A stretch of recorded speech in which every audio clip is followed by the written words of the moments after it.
Wala raw batayan si Senate President Pro Tempore Ping Lacson sa pagsabing ginamit lang ang pangalan ni Pangulong Marcos sa 2025 budget insertions ayon sa Makabayan Bloc.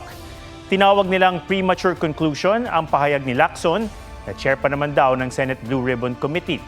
Panawagan ng grupo, ipatawag ang Pangulo sa investigasyon.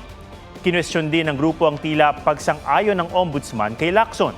Tanong nila, inaabsuelto na ba ng Ombudsman at ng Blue Ribbon Committee ang Pangulo kahit wala pang investigasyon? Sinusubukan pa namin kunan ng pahayag ang Malacanang.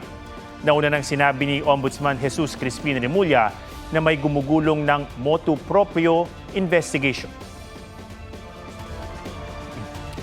Sabi naman ni Lacson, naging basehan niya ang 1.15 billion pesos na halaga ng mga proyektong binito ng Pangulo.